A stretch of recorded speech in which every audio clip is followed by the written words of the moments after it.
자, 125회 전산세무회계 2급 이론을 풀겠습니다. 첫 번째 문제. 다음 중 재무제표에 대한 설명으로 가장 옳지 않은 것은 재무제표는 재무상태표, 손익계산서, 현금흐름표, 자본변동표, 주석, 그러니까 5가지입니다. 이거 꼭 외우셔야 돼요. 이거 맞습니다. 재무상태표의 자산과 부채는 어떠한 경우에도 상기하여 표시하지 않는다. 이게 어떠한 경우에도 이렇게 나온 말은 이건 무조건 틀린 말이에요. 그래서 옳지 않은 거니까 2번이 답이야. 그냥 이건 눈치로 두들겨 맞힐 수 있어요. 자, 채권과 채무를 상계도 할 수 있어요. 기업의 기준에 정해져 있어요. 같은 거래처에 내가 외상으로 팔기도 하고 또 내가 거기서 사오기도 하고 그러면 퉁쳐가지고 잔액만 표시할 수도 있죠. 그리고 법적으로 이제 규정해 놓은 거, 그런 권리 같은 거, 이런 거, 그런 것들은 예외도 있다는 걸 기억해 두시고, 손익계산서 수익과 비용은 각각 총액, 자산부채 자본도 총액, 그 다음에 수익 비용도 총액입니다. 매출가, 매출원가를 다 표시해야지 그걸 빼서 매출총이익만 표시하면 안 돼요.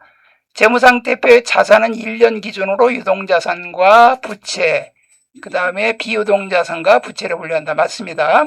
두 번째 문제. 다음 중 일반 기업 회계 기준상 가장 잘못된 설명은 그랬어요. 자, 제조업자가 공장 건물을 신축하게, 제조업자입니다. 그 다음에 토지는 유형자산. 맞습니다. 이건 사용을 할 목적은 유형자산이에요. 부동산 매매업자가 판매를 가지고 있는 건물이 아닙니다. 이거는 재고자산입니다. 상품이에요. 상품. 그 다음에 제조업자가 투자 목적으로 매입한, 이건 투자 목적입니다. 유형자산이 아니고 이거는 무슨 자산입니까? 투자자산이에요. 그거 어렵지 않죠? 그래서 3번이 다 잘못된 겁니다. 부동산 임대업자가 임대 목적으로 소유하고 있는 토지와 건물은 유형자산으로 분류된다. 맞아요. 그 다음에 3번. 다음 중 무형자산 상각비가 과대 계상되었을 때 재무제표에 미치는 영향으로 가장 옳은, 이거는 전산회계 1급에도 나오고 2급에도 나오고 다 나와요. 무조건. 이건 어떻게 푸냐면 이렇게 푸시면 돼요. 과대 계상됐다. 그러니까 무형자산 감가상각비는 분계를 이렇게 쓰면 돼. 무형자산 상각비 대변에 무형자산 과대 계상됐다. 그러면 이거를 많이 계상했다는 얘기야. 그리고 무형자산이 감가상각이 되면 무형자산은 그만큼 감가상각되니까 줄어들겠죠. 그러면 감가상각비가 과대 계상되면 어떤 현상이 나와요? 비용의 과대. 그 다음에 무형자산이 줄었으니까 여기 과대라는 건 더 많이 계상했죠? 그러면 요거는 자산의 과소. 그 다음에 자산이 줄어들게 되면 어떻게 됩니까? 자산이 줄면 자본도 줄죠. 그러니까 자본, 즉, 잉여금의 자본과 잉여금의 과소. 왜냐하면 자산을 줄이면, 우리가 차변의 자산에서 부채 빼면 자본이잖아. 그럼 여기서 보면 자산과 부채가 과대 계상, 과소죠. 자산의 과소. 그러니까 1번은 틀렸고, 비용의 과소 계상. 이거 지금 비용을 과대 계상했잖아. 그러니까 2번도 틀렸고, 비용과 당기순이익의 과소 계상. 벌써 비용이 과소는 이거 틀렸죠. 비용 과대고, 당기순이익은 이거를 과대 계상했으니까 당기순이익은 어떻게 될까? 당기순이익은 과소죠. 순이익은 과소. 요거는 맞는데, 요 순이익 과소 계상은 맞는데 비용은 과소가 아니라 과대니까 요것도 틀렸고, 자산과 잉여금의 과소. 자산과 잉여금은 자산에서 부채 뺀 게 자본이니까 자산도 과소 줄어들고, 그 다음에 잉여금, 자본 항목, 그거는 과소. 그러니까 4번이 답이 되겠죠. 그 다음에 다음 문제. 다음 자본거래에 대한 회사 발행의 분계로 가장 옳은 거. 이거는 그냥 분계 실력이에요.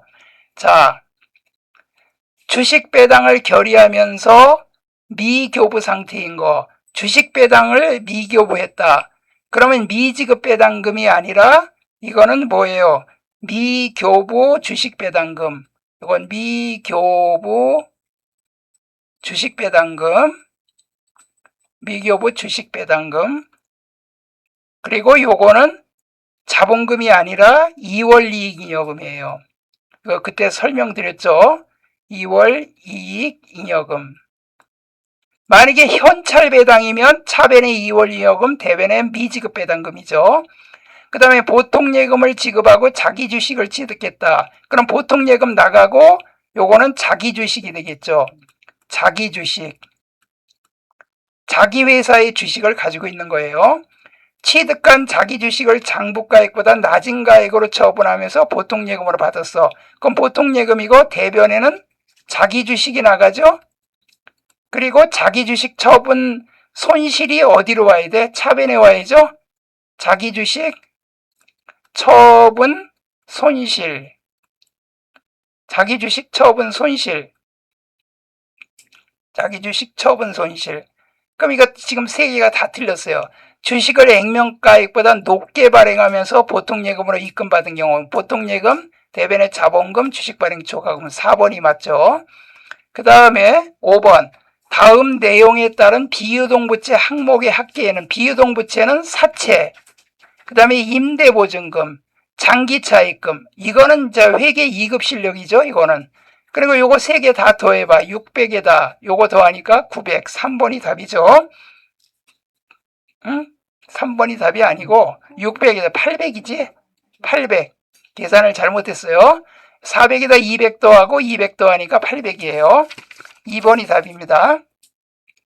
그 다음에 다음 중 메리사카의 제조와 관련된 지출 내용이다. 다음 중 제조 간접 원가, 제조 간접비를 말하는 겁니다.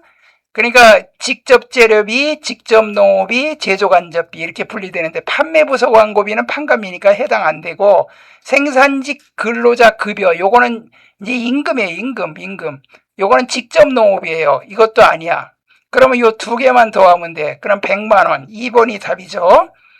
자, 2번이 답입니다. 그 다음에 다음 중 원가 분류에 대한 설명으로 틀린 것은, 원가 요거 조업도가 이거 시험에 꼭 나와요. 이렇게. 자, 고정비는 총액은 일정한데 단가는 줄어들죠. 이렇게. 요거는 고정비고, 그 다음에 변동비는 어떻습니까? 변동비는 총액은 이렇게 비례적으로 이렇게 변하는데 단가는 어떻게 돼요? 일정하죠? 그럼 조업도가 증가함에 따라 총원가가 비례하여 증가하는 원가를 변동비. 이거 맞죠? 이거 맞아요.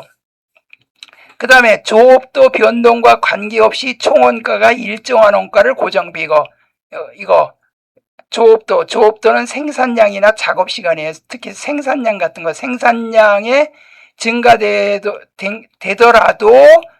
비용이 일정한 거, 뭐 임차료, 보험료 이런 것들은 생산량하고 관계가 없죠. 이걸 고정비라 그래요.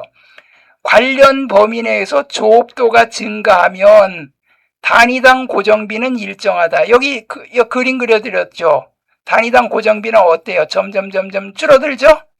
그래서 요거는 일정한 게 아니라 체감한다. 그럼 대량 생산하면 단가가 싸지는 이유가 그거예요. 그래서 우리나라가 이렇게 기업이 대량 생산하기 때문에 원가는 싸지고 매출액은 커지니까, 매출액은 일정하더라도 다 원가 절감이 되니까 이익이 많이 나는 거죠. 직접 재료비와 직접 농업비 합계를 기초원가, 기본원가. 그때 우리 T자 그려가지고 설명드렸었죠. 여기 기초제공품, 여기 제공품 계정에 여기 기말제공품, 여기에 또 뭐가 들어갔어요? 직접 재료비, 직접 농업비, 제조 간접비. 그럼 이게 완성원가를 제품이라고 그러죠. 자, 요거 두 개, 직접 재료비와 직접 농업비, 직접 경비도 있을 수 있어요. 외주가공비 특허권 사용료, 특정 제품의 설계비, 이거 있을 수 있지만 요거는 직접 원가, 기본 원가, 여기 있죠? 기초 원가, 기본 원가, 직접 원가라 그래요. 그 다음에 직접 농업비와 재간을 뭐라 그럽니까? 가공비라 그래요. 가공비 또는 전환 원가, 전환 원가. 제품으로 전환된다 그래서 전환 원가. 그러니까 겹치는 건 뭐예요? 직접 원가하고 기본 원가하고 가공 원가하고 겹치는 건 직접 농업이죠. 직접 농업이 직접 경비, 그게 겹치는 거죠. 요 금액 구하라고도 시험에 잘 나옵니다. 자, 그래서 요거 3번이 답이고요. 그 다음에 8번. 요거는 이제 여러분들이 잘 안 다뤘던 문제인데, 다음은 세무의 보조보험별 사용 전력량에 대한 자료다. 보조문에서 발생하는 변동 제조 원가는 250이고, 변동비, 이거 시험에요. 이거 굉장히 많이 나옵니다. 그 각종 뭐 공무원 시험이나 뭐 이런데 원가액에 나오는 거. 고정제조 간접비는 300만 원이에요. 고정제조 간접비는 그냥 뭐 생산량 관계없이 그냥 일정하게 발생하는 거야. 이 고정비는요, 최대 사용 전력량을 요걸 기준으로 해야 돼요. 고정제조 간접비는. 왜냐하면 이거는 고정비는 고정적으로 발생하는 거니까 최대로 사용했을 때 요것이 맞고, 변동제조 간접비는 변동하는 거잖아. 제조 간접비 적게 발생하면, 전기를 적게 쓰면 변동비가 적게 생기고, 여러분들 전기를 갖다 적게 쓰면 집에서 전기 절약하면 어떻게 돼요? 전기요금 적게 나오죠? 그러니까 실제 전기요금 나온 거, 변동제조 간접비는 요걸 기준합니다. 그럼 이거 기준할 때 지금 이중 배부율법이 바로 그거예요. 변동비, 고정비 나누는 거. 보조 부문의 제조 원가를 제조 부문에 배부할 거, 경우 일공정 부문에 배부할 제조 간접비. 일공정, 여기에 배부할 거. 요게 얼마냐? 그러면 요거는, 자, 우선 그 변동재간은 금액이 얼마예요? 250만 원이죠? 250만 원 곱하기, 자, 실제 전력 사용량이 요거죠. 이렇게 밑으로. 요거. 변동비는 요 실제 전력 사용량. 그러면 5만 분의 2만이죠? 그럼 5분의 2야. 공 다 띄고. 그럼 5, 25. 100만 원 나오죠? 5, 25, 5, 2는 10. 맞죠? 5, 25, 5, 2는 10. 100만 원. 그 다음에 고정재가는 얼마에 있어요? 300만 원이죠? 300만 원 곱하기 요거 기준이야. 요거 얼마예요? 6만이죠? 60분의 25. 공 다 띄고 하자고요. 그러면 6, 5, 30. 6, 5, 30. 5, 2는 15, 5, 25. 125만 원. 125만 원. 자, 그러면 요 두 개 합친 게 얼마가 됩니까? 두 개 합친 게 225만 원. 정답 1번이 되겠죠. 예, 일공정 부문이니까 요 두 개 더한 거. 요거 알겠죠? 요건 세무 1급에도 나올 수 있어요. 세무 2급을 하면 세무 1급도 똑같아요. 문제 똑같이 나와. 다음 종합원가 계산에 따른 물량 흐름 관련이다. 여기부터가 이제 여기 앞에부터가 지금 원가액이에요. 5문제가 재무액이고, 여기 6번부터가 원가액이에요. 10번까지. 종합원가 계산에 대한 물량 흐름에 관한 자료다. 다음 자료 이용하여 재료비, 가공비, 완성고, 환산량을 계산한 월만가. 이거는요, 여러분들이 이거 풀고서 공부할 때 풀고 답지를 보면요, 이 기말제공 평가는 답지 보고 공부하지 마시고 제가 가르쳐 드린 대로 하세요. 이게 지금 무슨 법이냐면, 여기에 그 선입선출법이라고 돼 있죠? 여러분들 이 공식 기억나요? 평균법일 때 완 플러스 말. 이건 뭐예요? 완성품, 환산량. 평균법은 완성 플러스 기말 제공품, 환산량. 선입선출법은 어떻게 돼요? 먼저 들어온 건 먼저 완성되니까 기초는 기말이 될 수가 없죠. 그래서 선입선출법은, 자, 선입선출법은 완 빼기 초 말이에요. 평균법은 다 똑같아요. 그 설명하는 방법이. 근데 선입선출법은 이렇게 설명하는 게 훨씬 쉬워요. 그래서 어떤 답은 이렇게 설명하고 어떤 답은 또 뭐 이렇게 좀 복잡하게 설명하는데 그렇게 하지 마시고 그냥 완말 완초말 완성품으로 환산하면 몇 개 폭이냐 이거예요. 지금 이걸 물어보는 거예요. 근데 여기 기초제공품이 10,000개가 나와 있고 착수가 50,000개야. 그럼 완성이 40,000개야. 근데 여기 기말 수량이 안 나왔어. 그럴 때는 여기 수량 계정을 그리세요. 수량 계정. 수량 계정에 여기 기초가 10,000개. 그 다음에 이번에 착수한 게 50,000개. 그 다음에 기말이 없어. 그 다음에 완성이 몇 개예요? 40,000개. 그러면 여기에 물론 공손이 뭐예요? 불합격품이죠? 공손이 있으면 되는데 여기는 공손이 없어요. 있으면 요것도 여기다 집어넣고 계산하지만 없으니까 공손은 빼고 여기 60,000. 차대변 똑같이 60,000이니까 몇 개예요? 기말이 20,000개죠. 맞아요? 자, 기말이 20,000개야. 그러면 기말은 20,000개라고 보고 선입선출법이니까 직접 재료비, 여기 재료비는 직접 재료비, 그 다음에 가공비. 자, 선입선출법 완초말 외우세요. 시작. 완초말, 평균법은 완말. 요것만 외우시면 다 풀어. 그리고 이제 그 환산량 단위 원가는 평균법은 초당, 기초와 단기 투입을 갖다가 그냥 같이 평균 내 갖고 하는 거기 때문에 기초제공금에다 단기 제조비용 그걸 더한 금액을 요 완성고 환산량으로 나누면 환산량 단위 원가 나오고 그걸 기말 수량이다 곱하면 기말 제공금, 그걸 완성 수량이다 곱하면 완성금 원가 이렇게 나온다고. 자, 그러면 이제 선입선출법은 이제 기초는 기말이 될 수 없으니까 단기 제조비용 나누기 완성금 환산량 하면 단위 원가 나오는데 여기서 요 완성금 환산량을 구하라 그랬으니까 완성금 환산량 구하라 그랬죠? 그러면 직접 재료비는 완성이 몇 개 있어요, 여기? 40,000개. 40,000개 빼기 완초. 기초가 몇 개예요? 기초가 몇 개야? 자, 여기 보세요. 재료비는 공정초에 모두 투입되고 가공비는 공정 전반에 걸쳐 균등하게 발생한다 그랬죠? 공정초에 투입됐다는 건 뭐야? 100% 다 들어갔다는 얘기죠.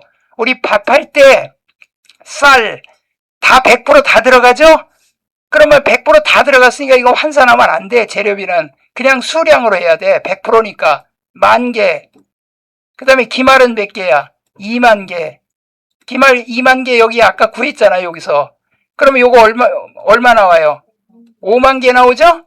그 다음에 가공비는 40,000개, 완, 초, 말. 요거는 무조건 환산해야 돼. 밥할 때 전기는 뭐야? 밥이 되면서 전기 요금 나올 거 아니에요? 그러니까 진행에 따라 투입되지. 공장 전반에 걸쳐 균등하게. 이건 진행에 따라 투입된다 이 말이에요. 그럼 여기 기초가 80%니까 8,000개. 오케이? 그 다음에 기말은 몇 개예요? 20,000개인데 60%니까 6이는 12. 12,000개. 그럼 계산해봐요. 얼마 나와요? 4,000개 더하니까 44,000개. 그럼 정답이 몇 번일까요? 3번이죠. 맞죠? 이렇게 계산하는 거예요. 완말, 완초말. 이거는 꼭 나옵니다. 이 문제는. 꼭 나와요. 부문비, 그 단원별로 하나씩 이렇게 나온다고. 그 다음에 이제 공손은 공손하다, 예의 바르다 그게 아니야. 공손은 뭐예요? 공정에서 손해봤다. 불합격품이에요. 자, 설명으로 틀린 것. 정상 공손은 효율적인 작업 조건 하에서도 발생하는 불가피한 공손이다. 그렇죠. 정상적으로 작업할 때 생기는 공손. 지금 삼성전자가 평상시에 작업할 때는 공손이 거의 안 나와요. 불합격품이. 반도체는 불합격품이 나오면 안 되죠. 거의 0.00 몇 프로에 나와야 그 제품을 팔 수가 있어. 그런데 비정상 공손은 발생기간의 영업비용. 이번에 파업을 만약에 한다 그러면 뭐야? 그건 비정상이죠. 비정상이면 거기서 불합격품이 엄청 나올 거란 말이야. 그러면 그런 거는 영업비 비용으로 처리돼. 그 원가에 포함시키면 안 돼. 그럼 반도체 값에 포함시켜서 팔면은 반도체 값 비싸면 뭐 엔비디아나 뭐 이런 데서 안 살 거 아니야. 그죠? 그래서 파업하면 안 되는 거지. 파업하면 나쁜 놈들이야. 자, 그러면 영업이용으로 처리한다. 정상공선 원가는 제조원가, 완성품 또는 기말제공금에 배부한다. 완성품이나 기말제공금에 이렇게 나눠서 배부를 합니다. 공선품은 작업 과정에서 발생하는 찌꺼기나 부스러기를 말한다. 아니에요. 이거 틀렸어. 찌꺼기나 부스러기는 이거는 공선품은 불합격품이고 찌꺼기나 부스러기는 작업 회물이야. 그 4번이 틀렸어요. 다음 중 부가가치세법상 법인 사업자가 부가가치세 신고 시 제출하는 서류가 아닌 것은 요거 전자세금계산서 전자생에서 발급 세액공제 신고서는 이건 개인만 해줘요. 개인만. 개인이 야 니네 좀 규모가 작은데 전자로 8천만 원 전년도 공급가액이 8천만 원 이하인데도 불구하고 전자로 발급했어. 그러면 저 한 건당 200원씩 세금 공제해 줄게. 뭐 이렇게 해주는 거는 개인이지. 법인은 의무적으로 전자를 발급해야 돼요. 자, 12번 문제는 자, 2025년에 사업자 등록한 개인 사업자인 모든 상사의 과세 매출에 대한 공급가액 자료다. 부가가치세법상 전자세금에서 의무 발급 시기로 옳은 것은 자, 전자세금 계산서는요. 무조건 8천만 원 이상이면 개인은 요 개인이라 그랬어요. 법인은 의무적으로 해야 돼. 법인은 액수에 관계없어. 그리고 여러분들 빌딩 가지고 있다 그랬잖아. 여러분들이 4,800만 원만 초과하면은 그럼 무조건 전자로 발급해야 돼. 그 빌딩 가지고 임대 사업자는 4,800만 원 이상이고 나머지는 1억 400만 원 이상이 이제 일반 사업자인데 그렇지만 영세 사업자도 8천만 원 이상이면 간이과세자도 무조건 전자로 발급해야 돼요. 그럼 8천만 원이 넘었나 봐. 자, 25년에 상반기 하반기 1년 동안에 8천이에요. 그러면 4천하고 5천이니까 9천이제. 9천이면 8천 넘었네. 그러면 그때로부터 다음 연도 26년도 7월 1일부터 발급해야 돼. 그러니까 26년 7월 1일부터 계속 의무 발급. 요게 정답입니다. 그리고 이렇게 계속 발급하다가 전년도 액이 8천만 원이 안 되더라도 계속 발급해야 돼요. 그 다음에 다음 중 부가가치세법상 대손세액 공제에 대한 설명으로 틀린 것은 그랬어요. 대손세액은 확정신고 시에만 할 수 있다. 대손세액은 확정신고, 예정신고 시대는 안 해. 야, 니네 뜯겼으면 좀 받도록 노력해봐. 그리고 이제 확정신고 시에만 해줘요. 그 다음에 부도 발생일로부터 6개월이 지난 수표 또는 어음은 대손사유에 해당한다. 부도 발생일로부터 6개월이에요. 무조건. 이 6개월이 안 되면 대손세액 공제 신고서에 집어넣으면 안 돼요. 공제 안 해줍니다.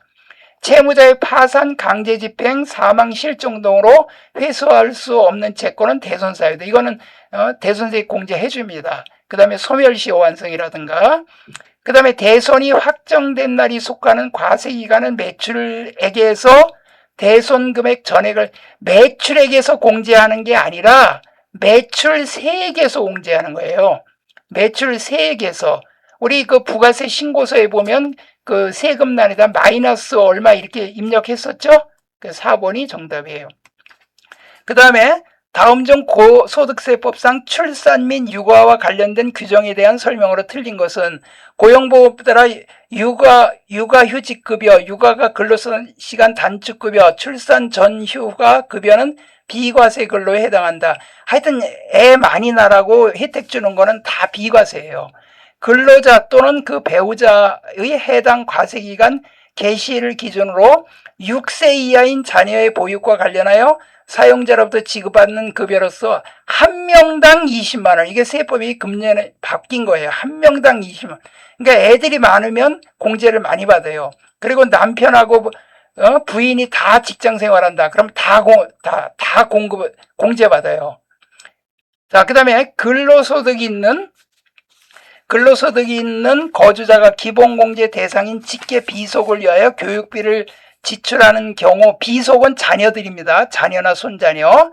직계 존속은 위에 부모님이나 장인 장모. 교육비를 자기가 이제 부양가족으로 모시고 있을 때 교육비를 지급하는 경우 해당 기본공제 대상자 소득에 관계없이 세액공제가 가능하다.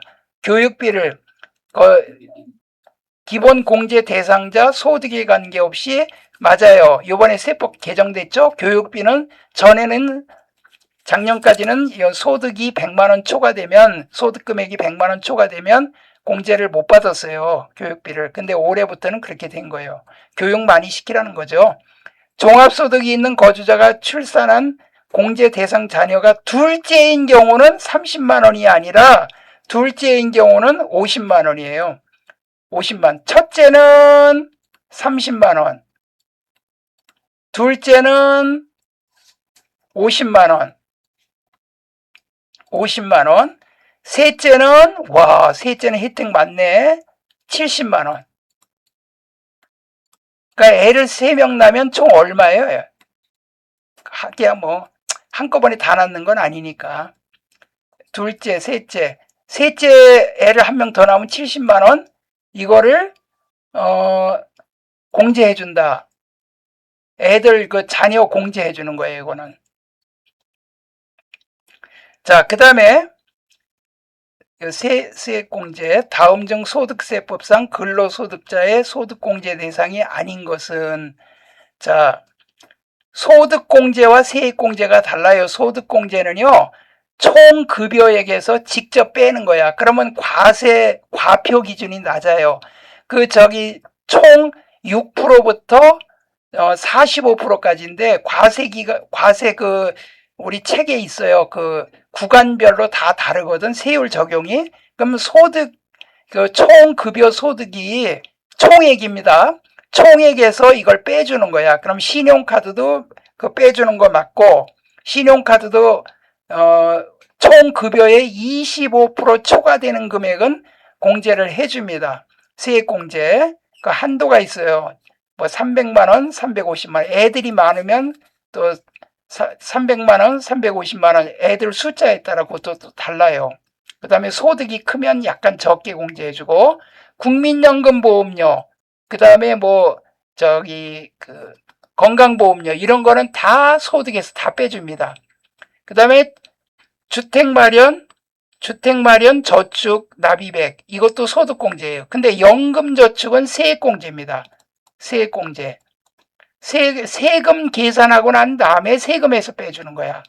요 위에 것도 그렇고. 그래서 이건 3번이 정답입니다. 자, 이런 식으로 해서 요건 4번이 정답이고요. 이렇게 해서 이론 문제를 마쳤습니다.